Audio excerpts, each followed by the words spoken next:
The trajectory of how attacking players are perceived as their careers progress almost always includes the one pivotal phase, where a player has shown enough potential to be considered a future great but faces criticism until they play up to that potential when it matters most.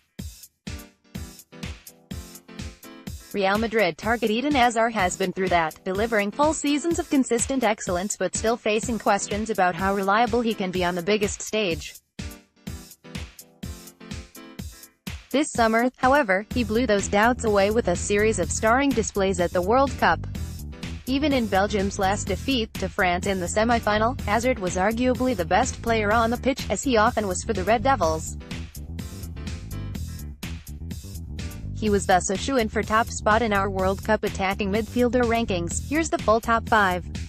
1. Eden Hazard. Belgium. Eden Hazard was a man transformed at this World Cup.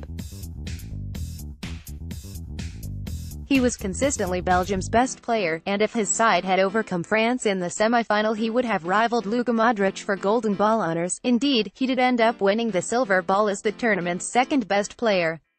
The Chelsea man was constantly torturing defenses, showcasing the dribbling ability that's always been a trademark and showcasing his elite vision and passing to lead Belgium's attack. And speaking of leading, who knew Hazard would make such a good captain? 2. Isco. Spain. It's a shame that Isco's tournament ended as early as it did. It's hard to fault him for Spain's round of 16 exit against Spain, when he'd been his team's best player until that game and led their charge against hosts Russia in that encounter, too. There's no doubting that the Real Madrid star is one of the best at his position. One can only wonder if he's missed out on Spain's golden era purely by accident of birth, as he's come along right as Spain have been pulled back into the pack they'd left behind 8 years ago. 3. Alexander Golovin. Russia. No one gave Russia any hope of making a mark on their home World Cup. But everyone also agreed that if they were to show any sort of progress, it would depend on the performances of their young star.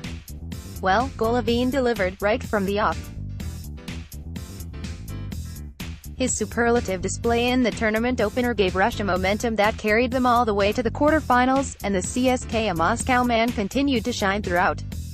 4. Filipe Coutinho. Brazil. Filipe Coutinho's form at this tournament was so good, it prompted discussions about whether he was a better candidate to be Brazil's leading star than Neymar. And while such talk may still seem somewhat fanciful, consider his impact. His 2 goals included a stunning strike in a 1-1 draw and an injury-time goal that was Brazil's first in a 2-0 win. Add that to his assist during his side's thrilling, if ultimately futile, attempt at a comeback from 2-0 down against Belgium in the quarterfinal, and it's safe to say that no player was more crucial to Brazil's hopes at the tournament. 5. Christian Eriksen. Denmark. Being marked as the single greatest threat for an underdog team is never easy, just ask Gylfi Sigurdsson and Iceland, but Eriksen handled the responsibility with composure, guiding his side through to the knockout stages. Ultimately, he was outshone by a transcendent Luka Modric during Denmark's round of 16 loss to Croatia, but he left Russia with his head held high.